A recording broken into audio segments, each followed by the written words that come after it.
परमात्मने नमः। प्रिय बंधुओं, नमस्कार। पिछले वीडियो में श्रीमद् भगवद गीता के अध्याय 4 के श्लोकों संख्या 23 से 32 तक पर चर्चा की गई थी। इन श्लोकों में भगवान श्री कृष्ण ने अर्जुन को यज्ञ करने की आवश्यकता, यज्ञ के विभिन्न स्वरूप, यज्ञ करने की विधियां, यज्ञ और कर्म का संबंध तथा कर्म और यज्ञ के फल के बारे में विस्तार से बताया था। आज हम श्लोक 33 से श्लोक 42 तक पर चर्चा करते हुए अध्याय 4 को समापन की ओर ले जाएंगे। इन श्लोकों में भगवान श्री कृष्ण ने अर्जुन को ज्ञान यज्ञ द्रव्य यज्ञ से श्रेष्ठ है यह बताया है। ज्ञान प्राप्ति की महत्ता क्या है और इसकी प्राप्ति के लिए साधक को क्या करना चाहिए आदि विषयों पर आज हम चर्चा करेंगे। चर्चा आरंभ करते हैं। श्लोक संख्या 33 में भगवान श्री कृष्ण कहते हैं, श्रेयान द्रव्यम याज्यात यान यज्ञ परंतपा सर्वं करम अखिलम पार्थ ज्ञाने परिसमापयते। हिंदी अनुवाद इस प्रकार है, ज्ञान यज्ञ करना श्रेष्ठ है द्रव्य यज्ञ करने से, हे परंतपा विश्व के संपूर्ण कर्म ज्ञान में ही समा जाते हैं पार्थ।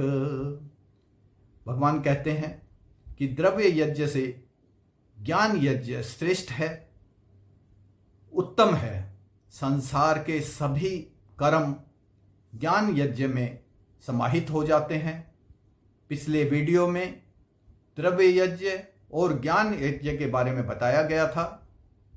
भौतिक वस्तुओं तथा धन आदि से दूसरों की निस्वार्थ और बिना किसी अपेक्षा से सहायता करना, सेवा करना, इन कार्यों को द्रव्य यज्ञ कहा गया है। तथा ईश्वरीय साक्षात्कार, आत्म अनुभूति, आत्मबोध करने के लिए स्वाध्याय करना तथा आध्यात्मिक गुरु के शरण में जाकर उनसे ज्ञान प्राप्त करना और अपनी जिज्ञासा को शांत करने की जो प्रक्रिया है उसे ज्ञान यज्ञ कहा जाता है। भगवान श्लोक 34 में कहते हैं, तत्विधि प्रणिपातेन परिपर्शनेन सेव्या उपदेक्षन्ति ते ज्ञानम ज्ञानेन स तत्वदर्शिना। हिंदी अनुवाद है, श्रद्धा पूर्वक प्रणाम, सेवा और जिज्ञासा प्रश्न कर जान उसे, ज्ञानी और तत्वदर्शी देंगे उस ज्ञान का उपदेश तुझे। इस श्लोक में भगवान अर्जुन को बता रहे हैं कि ज्ञान प्राप्ति के लिए कि शिष्य की पात्रता और सक्षम गुरु की योग्यता कैसी होनी चाहिए। भगवान कहते हैं कि ज्ञान प्राप्ति के लिए जिज्ञासु को अपनी जिज्ञासा के प्रश्न लेकर ऐसे समर्थ गुरु की शरण में जाना चाहिए जो ज्ञानी हो, यानी शास्त्रों का ज्ञाता हो और तत्वदर्शी भी हो, यानी जिसने भगवान के तत्व को अनुभूत किया हो, भगवान का साक्षात्कार किया हो और वो शास्त्रों का ज्ञाता भी हो। उसे प्रणाम करना चाहिए तथा स्वार्थ रहित होकर गुरु जी की सेवा करनी चाहिए। ऐसे समर्थ गुरु ही ज्ञान का उपदेश योग्य शिष्य की पहचान करके ज्ञान प्रदान करेंगे। श्लोक 35 में भगवान कहते हैं, यत् ज्ञात्वा न पुनर्मोहम् एवं यास्यसि पांडव येन भूतानि अशेषेण द्रक्ष्यस्य आत्म अन्यथो मयि। हिंदी अनुवाद है, जानकर जिसे पुनः मोह को प्राप्त नहीं होगा पांडव, जिससे स्वयं में और मुझ में संपूर्ण प्राणियों को देखेगा। भगवान कहते हैं कि इस ज्ञान को पाकर उसका अज्ञान जनित मोह दूर हो जाएगा, वह पुनः मोह में नहीं फंसेगा तथा वह संपूर्ण जीवों को, संपूर्ण प्राणियों को अपने में, स्वयं में और मुझ में यानी भगवान में देख सकेगा। श्लोक 36 में भगवान कहते हैं, अपि चेदसि पापे भया सर्वे भये पाप कृतम सर्वज्ञान फलेवन्नेव वर्जनम संतर्यसि। हिंदी अनुवाद है, सभी पाप कर्म करने वालों से अधिक पापी होते हुए भी ज्ञान की नौका पे होकर सवार तर जाएगा सभी बाधाओं से। भगवान श्री कृष्ण घोषणा करते हैं कि सबसे बड़ा पापी होते हुए, पापियों से भी बड़ा पापी होते हुए यदि व्यक्ति ज्ञान मार्ग का सहारा लेता है तो ज्ञान प्राप्ति से उसकी सभी बाधाएं दूर हो जाएंगी और वह पाप मुक्त होकर इस भव सागर से तर जाएगा। यह है ज्ञान मार्ग की महिमा।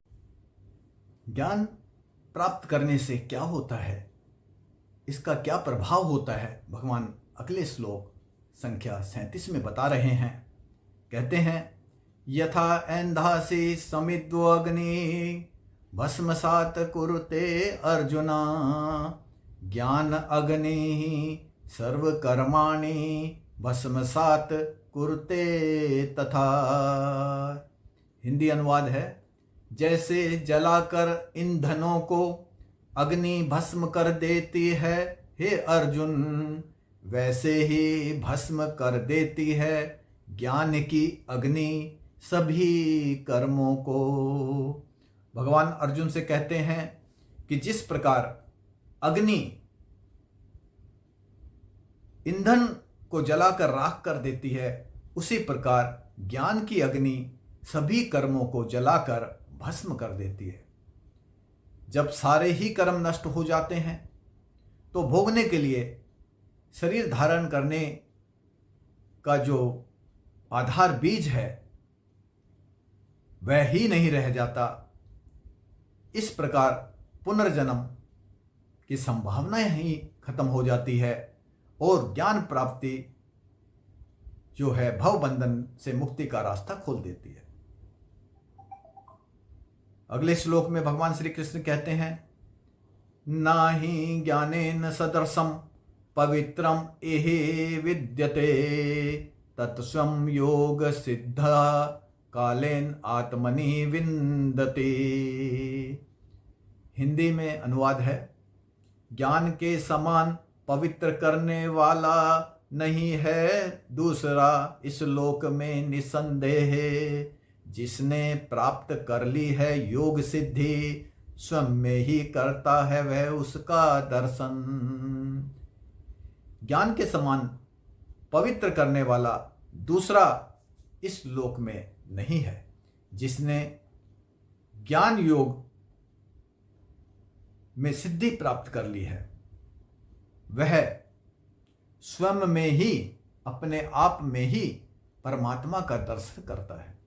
भगवान कृष्ण यहाँ यह बताकर ज्ञानी का लक्षण क्या होता है की तरफ संकेत कर रहे हैं। ज्ञान कौन प्राप्त कर सकता है और ज्ञान प्राप्ति की उपलब्धि पर क्या लाभ होता है, इस विषय में भगवान श्री कृष्ण श्लोक 39 में कह रहे हैं, श्रद्धावान लप्ति ज्ञानम तत्परः संयत इंद्रियाः ज्ञानम लब्ध्वा पराम शांतिम अचिरेण अधिगच्छति। हिंदी अनुवाद है, प्राप्ति को तत्पर श्रद्धावान इंद्रिय संयम वाला प्राप्त करता है ज्ञान को। ज्ञान को प्राप्त करते ही तुरंत परम शांति को प्राप्त कर लेता है। यहाँ भगवान बता रहे हैं कि वही व्यक्ति ज्ञान प्राप्त कर सकता है जो जिज्ञासु हो, ज्ञान की चाह रखता हो, ज्ञान प्राप्ति की चाह रखता हो, श्रद्धावान हो, यानी धर्म शास्त्रों में और गुरु के वचनों में सत्यता होने का विश्वास रखता हो तथा अपनी इंद्रियों को संयम में रखता हो, उसकी इंद्रियां विषय के भोगों में नहीं भटकती हों, उसका अपनी इंद्रियों पर नियंत्रण हो, ऐसा व्यक्ति ज्ञान प्राप्त करके परम शांति प्राप्त कर लेता है। भगवान श्लोक 40 में कहते हैं, अज्ञश्च असदांश्च संशयात्मा विनश्यति, न अयम लोको अस्ति न परो न सुखम संशय आत्मना।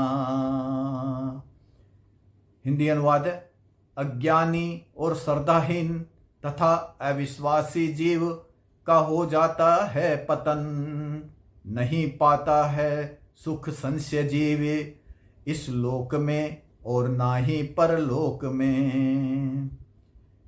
भगवान इस श्लोक में अज्ञानी, श्रद्धाहीन और अविश्वासी, जिसकी कोई श्रद्धा ना हो, जो शास्त्रों और गुरु के वचनों में विश्वास ना रखता हो, ऐसे व्यक्ति की गति के बारे में बता रहे हैं। भगवान के अनुसार ऐसे संशय व्यक्ति जो संशय रखते हैं, उस व्यक्ति का पतन हो जाता है और वह न तो इस लोक में और ना ही परलोक में सुख पाता है। श्लोक 41 में भगवान कहते हैं, योग्य सनश्य कर्मणं ज्ञान संचिन्न संशयम आतंवंतम न कर्माणि निबधनन्ते धनंजया।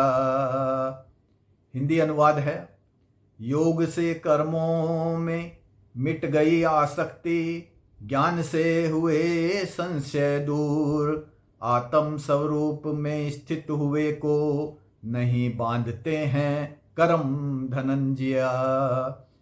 इस श्लोक में भगवान श्री कृष्ण अर्जुन से कह रहे हैं कि कर्म योग से कर्मों में आसक्ति मिट जाती है और ज्ञान से सभी प्रकार के संशय दूर हो जाते हैं। ऐसा व्यक्ति आत्म स्वरूप में स्थित हो जाता है और उसे किसी भी प्रकार के कोई भी कर्म नहीं बांध सकते हैं। श्लोक 42 में भगवान श्री कृष्ण कहते हैं, तस्मात् ज्ञान संभूतम हृतस्थम ज्ञानासीन आत्मना चितवेनम संशयम योगम अतिष्ठोतिष्ठ उत्तिष्ठ भारता। हिंदी अनुवाद है, इसलिए हृदय में अज्ञान से उत्पन्न आत्मज्ञान रूपी तलवार से संशयों को काट कर हो जाओ योग में स्थित, उठ खड़े हो भारत। भगवान अर्जुन से कह रहे हैं कि वे अपने हृदय में अज्ञान से उत्पन्न सभी प्रकार के संशयों को आत्मज्ञान की तलवार से काटकर, यानी ज्ञान प्राप्ति से अज्ञान को मिटाकर कर्म योग में स्थित हो जा, बिना किसी आसक्ति और मोह के अपने स्वधर्म से सुनिश्चित कर्म को करने, यानी अर्जुन के विषय में युद्ध है, अतः युद्ध करने के लिए खड़ा हो जा, यह भगवान श्री कृष्ण अर्जुन को कह रहे हैं। इसके साथ ही अध्याय 4 का समापन होता है। आज की चर्चा को यहीं विराम देते हैं, फिर मिलेंगे। आशा है आपको इंतजार रहेगा अध्याय 5 का प्रथम वीडियो का। अनुरोध है उन बंधुओं से जिन्होंने चैनल को सब्सक्राइब नहीं किया है, कृपया वीडियो के अंत में दर्शाए जा रहे चैनल के चिन्ह, लोगो जो सालासर बालाजी के मुखारबिंद के रूप में है को या फिर वीडियो के नीचे दिखाई दे रहे सब्सक्राइब बटन और घंटी के निशान को टच करके चैनल को सब्सक्राइब कर दें। बहुत बहुत धन्यवाद। नमस्कार।